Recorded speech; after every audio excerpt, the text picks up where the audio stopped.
السلام علیکم ورحمۃ اللہ وبرکاتہ۔ نماز کے مسائل پہ ہمارے لیکچرز چل رہے ہیں۔ آج ہم پڑھیں گے استخارہ کرنے کا سنت طریقہ۔ استخارہ کا مطلب، استخارہ کا لفظی مطلب خیر طلب کرنا۔ شریعت کی روح سے استخارہ کا مطلب کسی اہم معاملے مثلاً کاروبار، شادی یا سفر کا فیصلہ کرنے سے قبل 2 رکعت نماز پڑھنے کے بعد مخصوص دعا کے ذریعے اللہ تعالیٰ سے بھلائی طلب کرنے کو استخارہ کہتے ہیں۔ امام ابن تیمیہ رحمہ اللہ کہتے ہیں، جس نے اللہ سے استخارہ کیا اور مخلوق سے مشورہ کیا اور انتظام میں ثابت قدمی اختیار کی، پھر اس کام میں جلد بازی نہ کی، غور و فکر کرنے کے بعد فیصلہ کیا، ایسا شخص کبھی نادم نہیں ہوگا۔ ہر کام میں استخارہ۔ حضرت جابر بن عبداللہ رضی اللہ تعالیٰ عنہ بیان کرتے ہیں کہ آپ صلی اللہ علیہ وآلہ وسلم ہمیں ہر کام میں استخارہ کرنے کی تعلیم دیتے، جس طرح قرآن مجید کی کسی صورت کی تعلیم دیتے تھے۔ آپ صلی اللہ علیہ وآلہ وسلم نے فرمایا، تم میں سے کوئی شخص جب کسی کام کا ارادہ کرے تو فرض کے علاوہ 2 رکعتیں ادا کرے اور پھر یہ دعا مانگے، اے اللہ، بے شک میں تجھ سے تیرے علم کی بدولت خیر طلب کرتا ہوں اور تیری قدرت کی برکت سے طاقت مانگتا ہوں اور تیرے فضل کا طلبگار ہوں۔ بے شک آپ طاقت رکھتے ہیں اور میں نادان ہوں، اور آپ چھپی ہوئی چیزیں بھی جانتے ہیں۔ اے اللہ، اگر آپ کے علم میں میرا یہ کام بہتر ہے میرے لیے دین اور دنیا اور انجام کے اعتبار سے، تو اسے میرا مقدر کر دے اور اس کو میرے لیے آسان کر دے اور اس میں میرے لیے برکت ڈال دے، اور اگر آپ کے علم میں یہ کام میرے لیے میرے دین اور دنیا اور انجام کے لحاظ سے برا ہے تو اس کو مجھ سے اور مجھے اس سے دور کر دیجیے، اور جہاں کہیں بھی خیر ہو وہ میرے مقدر میں کر دیجیے، پھر مجھے اس خیر پر راضی کر دیجیے۔ یہ بخاری کی حدیث ہے۔ تو اب اس حدیث سے کیا بات پتہ چلتی ہے کہ شروع میں اللہ کی حمد و ثنا بیان کی جا رہی ہے اور پھر اللہ سے کہا جا رہا ہے کہ تو یہ میرا کام دین دنیا انجام کے لحاظ سے بہتر ہے تو اس میں آسانی کر دیں، اس کو کر دیں، اور اگر یہ کام دین دنیا انجام کے لحاظ سے بہتر نہیں ہے تو اس کام کو اللہ تعالیٰ مجھ سے دور کر دیں، مجھے اس کام سے دور کر دیں۔ اور پھر اینڈ پہ کیا کہا جا رہا ہے، اللہ تعالیٰ جہاں کہیں بھی خیر جو میرے حق میں بہتر ہے اس چیز کو ظاہر کر دے اور مجھے اس پہ راضی بھی کر دے۔ اب دیکھیں یہ بالکل جو ہے بڑی فائدہ مند اور جامع دعا ہے۔ اب اس دعا کے بعد کوئی چیز رہ نہیں جاتی، تو جب اللہ تعالیٰ سے مشورہ کیا جاتا ہے تو پھر سوال ہی نہیں پیدا ہوتا کہ انسان کو اس کام میں ناکامی ہو۔ شادی اور استخارہ۔ حضرت انس رضی اللہ تعالیٰ عنہ سے روایت ہے کہ جب حضرت زینب بنت جحش رضی اللہ تعالیٰ عنہا کی عدت پوری ہوئی تو آپ صلی اللہ علیہ وآلہ وسلم نے حضرت زید رضی اللہ تعالیٰ عنہ سے کہا، زینب رضی اللہ تعالیٰ عنہا سے جا کر میرا ذکر کرو۔ میں نے جا کر کہا، زینب خوش ہو جاؤ، مجھے آپ صلی اللہ علیہ وآلہ وسلم نے بھیجا ہے، وہ تمہارا ذکر کرتے ہیں نکاح کے لیے۔ تو زینب رضی اللہ تعالیٰ عنہا بولی، میں کچھ فیصلہ نہیں کروں گی جب تک اپنے رب سے مشورہ نہ کر لوں۔ یہ کہہ کر وہ اپنی نماز کے لیے کھڑی ہو گئی اور قرآن نازل ہوا، پھر آپ صلی اللہ علیہ وسلم بغیر اجازت طلب کیے تشریف لے آئے۔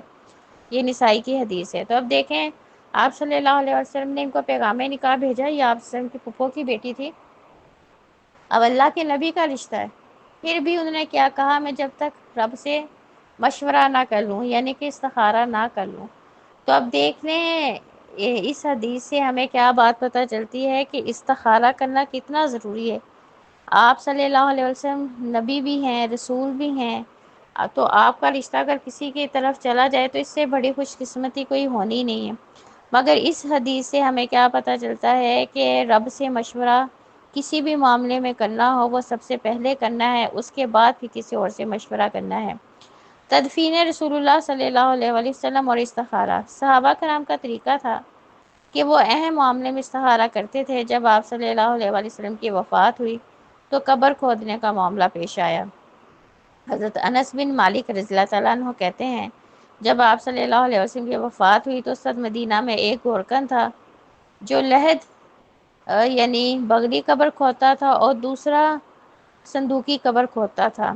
صحابہ کرام نے کہا، ہم اپنے رب سے استخارہ کرتے ہیں، ان دونوں کی طرف پیغام بھیجتے ہیں، جو ان سے پیچھے رہ گیا اس کو چھوڑ دیا جائے گا۔ ان دونوں کی طرف پیغام بھیجا گیا، بس آپ صلی اللہ علیہ وآلہ وسلم کے لیے لحد والی قبر بنائی گئی۔ یہ ابن ماجہ کی حدیث ہے۔ تو اب دیکھیں صحابہ کرام نے اس معاملے میں بھی استخارے سے رہنمائی لی کہ دونوں گورکن کو کال کر دی، انہوں نے کہا جو پہلے آ جائے گا وہ والی قبر جو ہے بنا لیں گے۔ اور آج بھی جب کوئی مسلمان فوت ہوتا ہے تو لحد والی ہی قبر بنائی جاتی ہے، اس میں اس کو جو ہے دفن کیا جاتا ہے۔ استخارہ کا طریقہ، آپ صلی اللہ علیہ وآلہ وسلم کا مسنون طریقہ جو آپ صلی اللہ علیہ وسلم نے صحابہ کرام کو سکھایا ہے۔ نمبر 1، اچھی طرح وضو کر کے استخارے کی نیت سے 2 نفل پوری توجہ اور خشوع و خضوع سے ادا کریں۔ نمبر 2، سلام پھیر کر اللہ تعالیٰ کی حمد و ثنا کریں، درود شریف پڑھیں۔ نمبر 3، مسنون دعائے استخارہ عاجزی، انکساری، یقین اور توجہ سے مانگے۔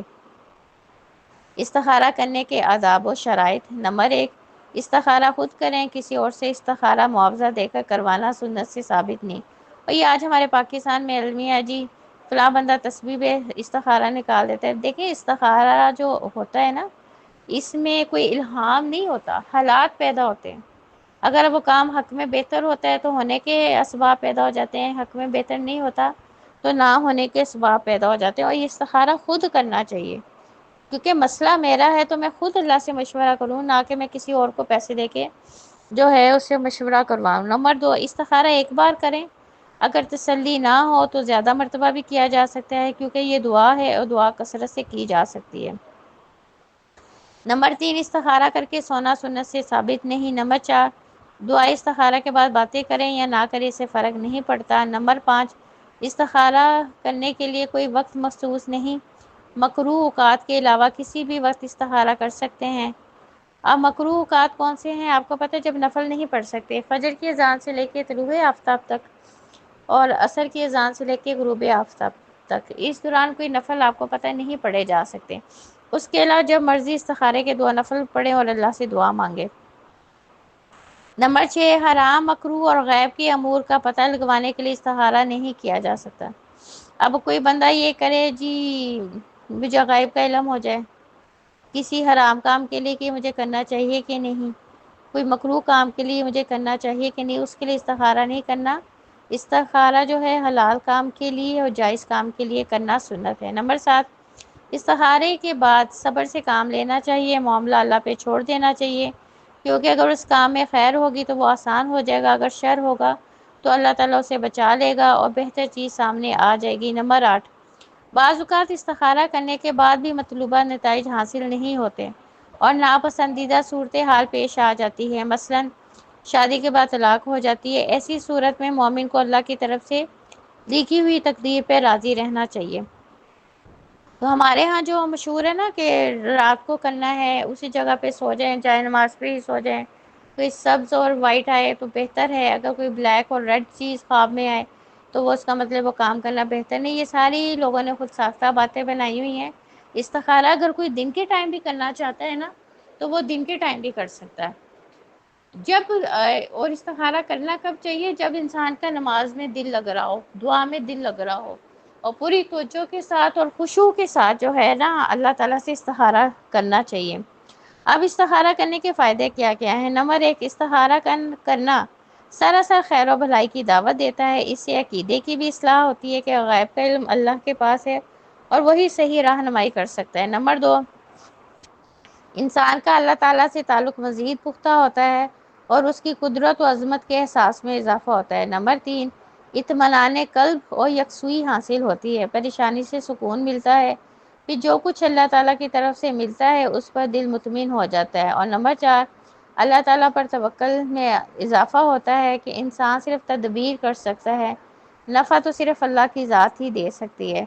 تو یہ ہے استخارہ کرنے کے فائدے۔ اور استخارہ کرنے کے بعد جو ہے نا انسان مطمئن ہو جاتا ہے، اگر وہ کام نہیں بھی ہوتا ہے نا تو انسان اس طرح دکھی نہیں ہوتا جس طرح عام روٹین میں ہم بڑے غم زدہ ہو جاتے ہیں، کیونکہ انسان کو یقین ہوتا ہے اگر میرا یہ کام نہیں ہوا تو اس میں میری کوئی نہ کوئی بہتری ہوگی، کوئی نہ کوئی بھلائی ہوگی۔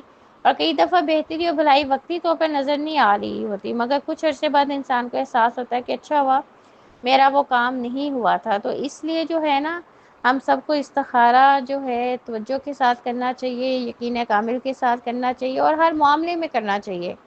اب کس کس کام میں ہم استخارہ کر سکتے ہیں؟ شادی بیاہ کے معاملات ہو گئے، کاروبار، کس اسکول میں بچے کو داخل کروانا بہتر ہے، کس کالج یونیورسٹی بچے کو بھیجنا بہتر ہے، کون سا پروفیشن بچہ چوز کرے جو اس کے حق میں بہتر ہو، ہر معاملے میں استخارہ کریں۔